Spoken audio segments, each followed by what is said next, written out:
Takže ta první věc, která by mě opravdu zajímala, je, protože my tady mluvíme o rekonektivním léčení a mnoho lidí, kteří tím prošli, tak vlastně si uvědomují, že v tu chvíli se děje něco většího než jenom léčení kolene, ledvin a jakýkoliv jiných problémů. A já bych se chtěl zeptat, co je ten opravdu skutečný potenciál, kterýho se dotýkáme a který vlastně dosahujeme, když používáme rekonektivní frekvence a kam až nás může to spojení s těma frekvencema přivést.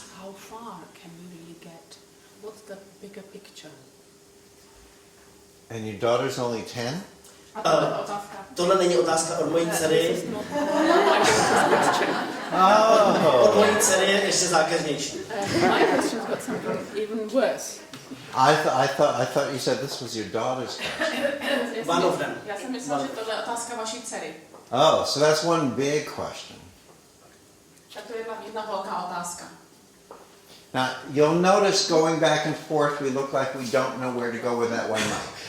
Budeme se tady trochu motat teďka, jo? Kvůli tomu mikrofonu, nic se neděje. Because usually the translator has her own microphone and the person moderating has his own microphone. Že obvykle to je tak, že moderátor má svůj vlastní mikrofon a tlumočník má svůj vlastní mikrofon. So she has to translate for me, she has to translate for him, and she has to know who to give the mic to and who to take it from. Takže já musím překládat pro Erika, pro Vladimíra, pro vás a prostě se tady nějak musíme porovnat. The question, where are we going? How far can we get? What's the potential?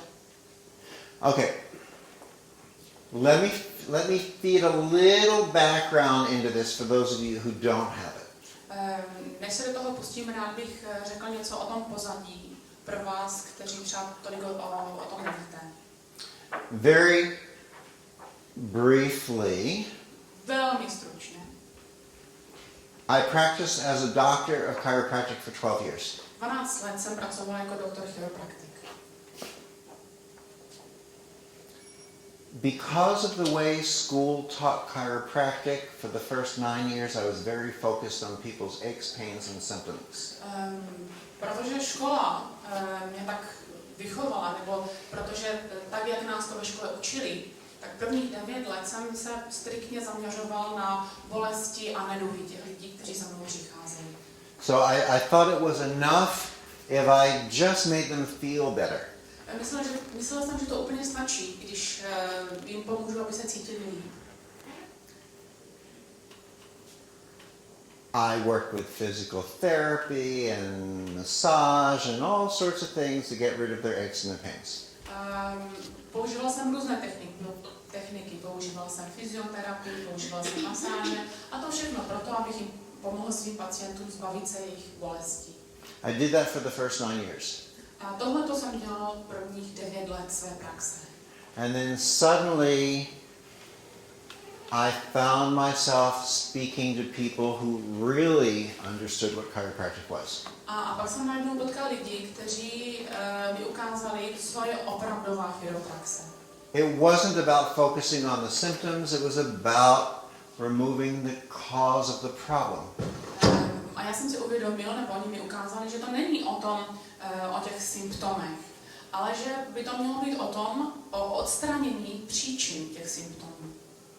Now, is that sound coming from me or you? Is that sound coming from my microphone or yours? To nevím, co to, maybe mine. All right, let's find out. So, although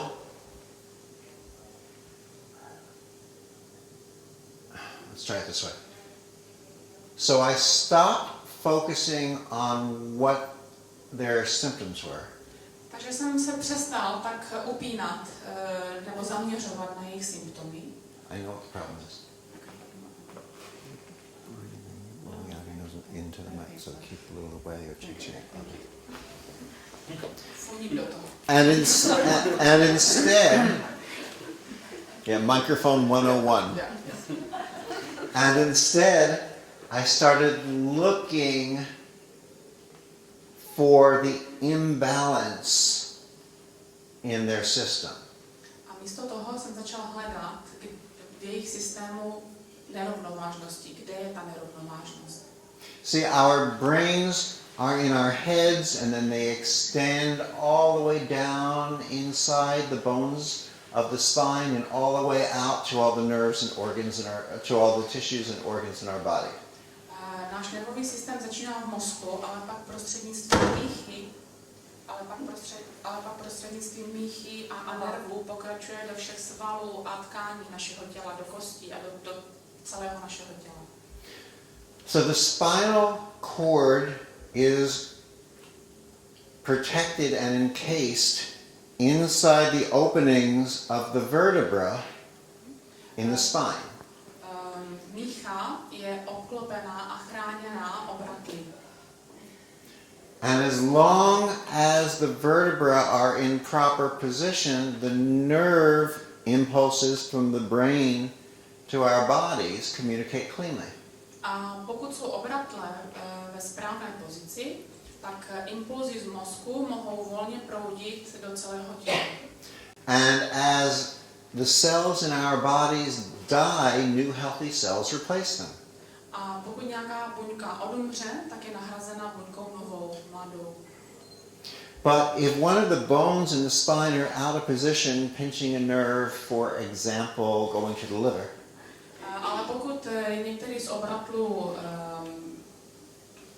vychýlený ze své správné pozice, tak vlastně se může nerv, který jde jako příkladu do jater, přiskřípnout. then as the liver cells die, they're no longer being replaced with healthy new liver cells. A to, co se děje, nebo následkem toho, když nějaké buňky v játrech odumřou, tak nemohou být nahrazeny novými buňkami. Instead, they're being replaced by liver cells that are maybe about 40% of their optimal level. Místo toho je nahradí buňky, které jsou zhruba na 40% toho jejich optimálního stavu. Simply put, you can say that the liver cells start replacing themselves sick instead of healthy. Jednoduše řečeno, ty buňky se nenahrazují zdravým způsobem, ale vlastně nezdravým způsobem. So since the liver is responsible for detoxifying your system of poisons, A protože játra jsou zodpovědné za detoxikaci našeho systému od jedů, if it's only functioning at 40%, then where are all the where are all the excess poisons, the unhandled poisons, where are they going? a pokud naše játra pracují nebo fungují jenom na 40%, tak co se děje s těmi všemi nespracovanými jedy a toxiny v našem těle? Well, they go to the kidneys just like they always do, except now they're half cooked. No, jdou do ledvin, jako vždycky, akorát prostě jsou jenom trošku povařený, jenom předvařený. So your kidneys can't handle them and they send the poison out into the blood. Takže ledviny se s tím taky nemohou vypořádat, neví si s tím rady a posílají ty jedy do krve. Your blood, as it circulates throughout the body, wants to get rid of the poisons, so it sends the poisons out through your skin. No a protože krev se těch jedů chce taky zbavit, tak je posílá dál do kůže. Suddenly we start noticing pimples, acne, cysts, boils.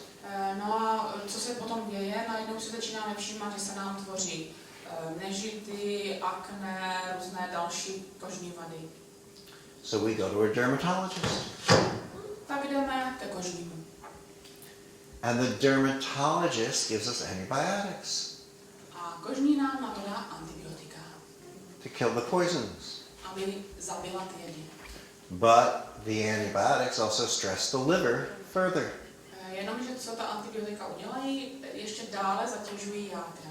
So the cycle continues. Takže to je takový nikdy nekončící kruh. And people stay on antibiotics for years because the antibiotics deal with the symptoms on one level but increase the problem on a deeper level. A takhle to může běžet několik let, protože antibiotika na jedné straně opravdu s těmi symptomy bojují, ale na druhé straně zase jim to škodí. So what does a chiropractic doctor do? A co v té situaci udělá doktor chiropraktik? Takes the patient in, Vezme si toho pacienta k sobě, looks at the spine podíval se na páteř, maybe finds that a bone here in the spine is pinching the nerve that's going to the liver. a možná zjistí, že nerv tady v tomhle místě je přiskřípnutý a že se jedná o nerv, který jde právě do jater. So they rebalance the spine, the pressure comes off the nerve, Takže prostě se rovnají páteř, ten nerv se uvolní and the body starts reproducing healthy liver cells. a tělo opět zase může začít produkovat zdravé jaterní buňky. Soon the liver starts to function healthy again, so it sends easier to process products to the kidneys. No a protože játra jsou v pořádku, začnou posílat zdravější produkty i ledvinám. The kidneys handle it appropriately, so there's no more poisons in the blood. Ledviny zase fungují lépe, takže v krvi už žádné jedy nejsou No more poisons coming out through the skin. a i kůže je v pořádku.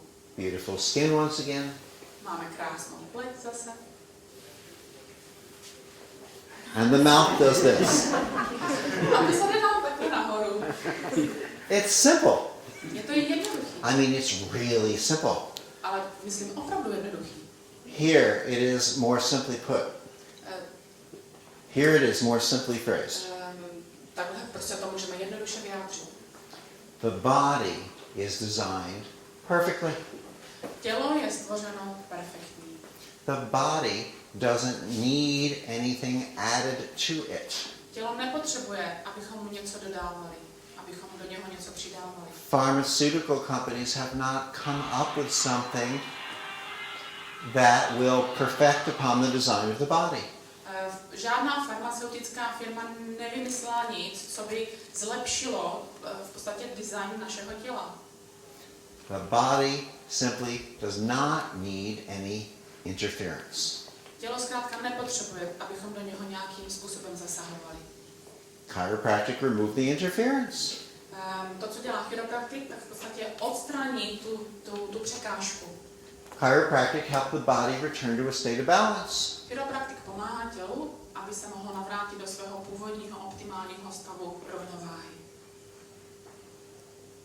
Balance, however, with what?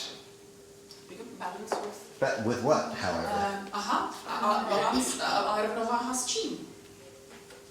Balance within itself. Rovnováha se sebou samotným, se sebou sama. Well, think for a minute. Are we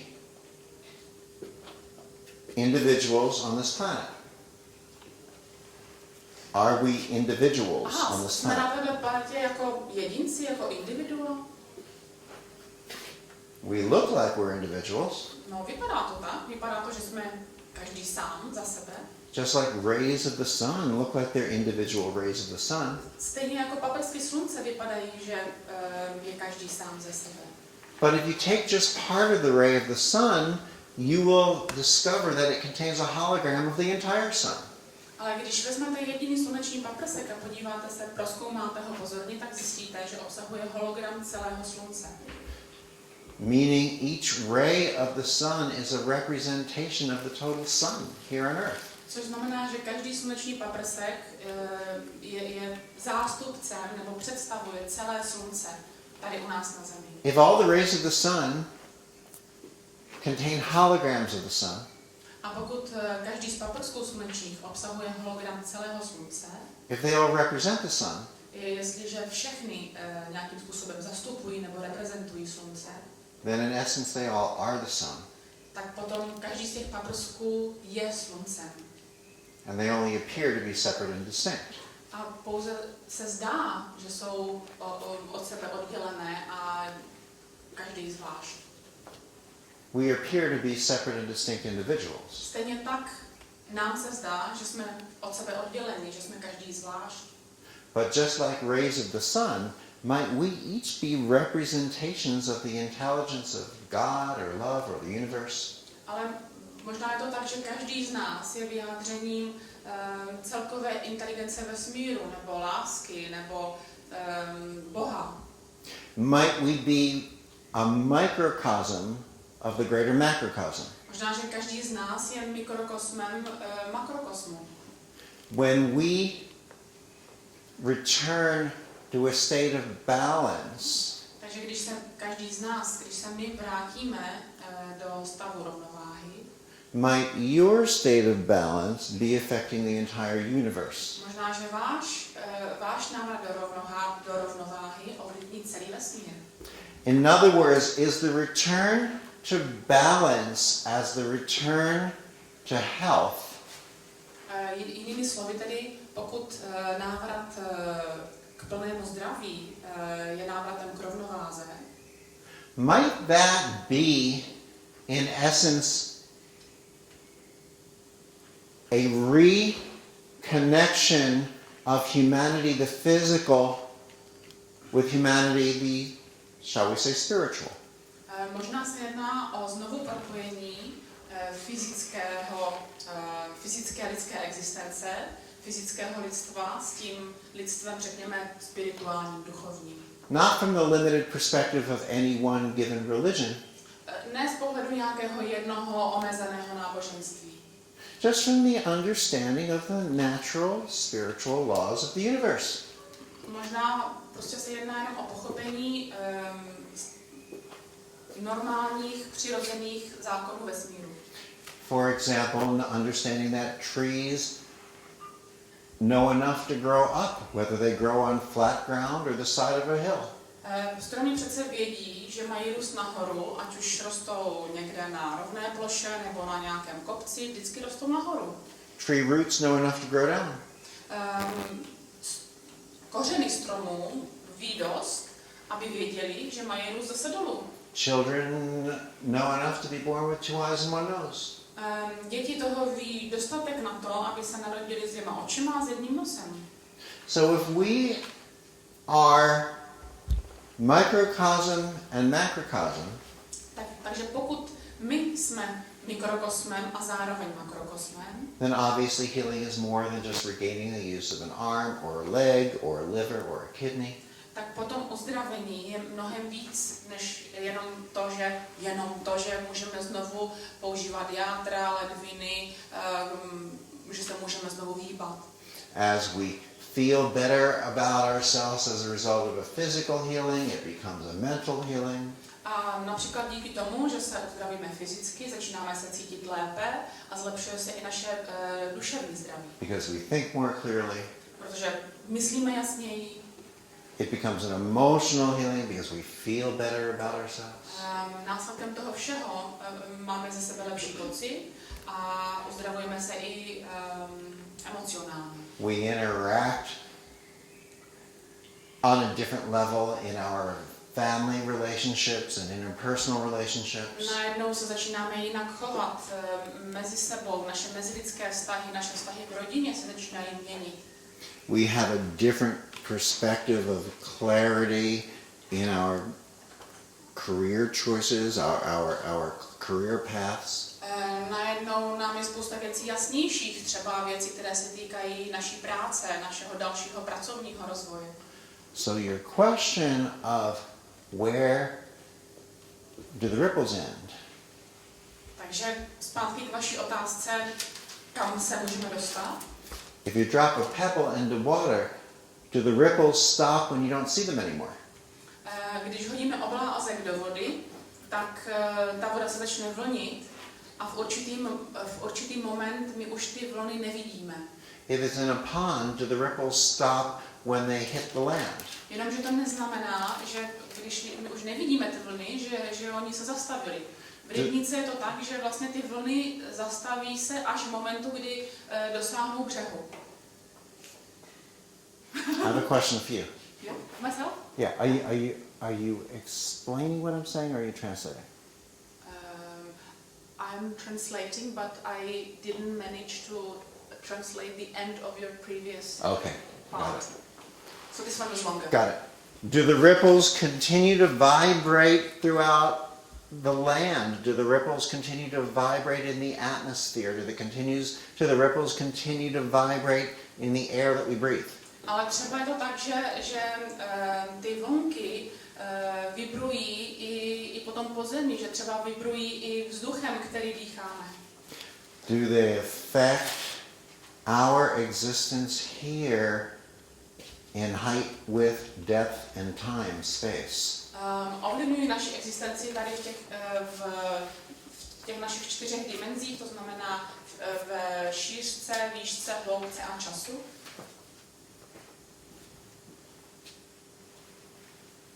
And now that quantum physics is showing us that time is actually disappearing, A kvantová fyzika nám začíná ukazovat, že čas v podstatě mizí. and I'll go into that more simply later, A já se k tomu vrátím jednodušeji trošku ještě později. that we are actually occupying many dimensions, most of them outside of time. Vypadá to tak, že obýváme mnoho dimenzí, z nich většina se nachází mimo čas. Then your healing of today, Takže vy, když se dneska uzdravíte, ultimately becomes everyone's healing, se přirozeně stává uzdravením každého. everyone's return to balance, Každý se navrací do rovnováhy. past, present, and future. V minulosti, v současnosti i v budoucnosti. Now, I bet you thought that was a much simpler question. A vsadím se, že jste si nemysleli, že to je takhle složitá otázka. Or maybe not. A možná ne. But just like there's no end to the ripples, there's really very little end to that question. A stejně jako je to s těmi vlnami, tak ty taky vlastně nemají konce, tak ani tato otázka nemá konce.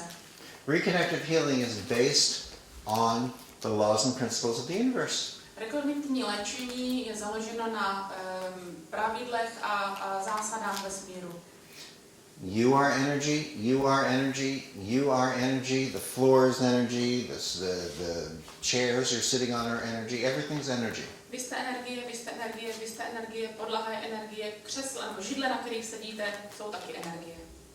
And what science has explained that they've discovered with reconnective healing A věda nám ukazuje, že to, co prostřednictvím nebo díky rekonektivnímu léčení objevili, is that it takes us beyond the energy that's been here je to, že rekonektivní léčení nás bere za hranice energie, která tady vždycky byla přítomná.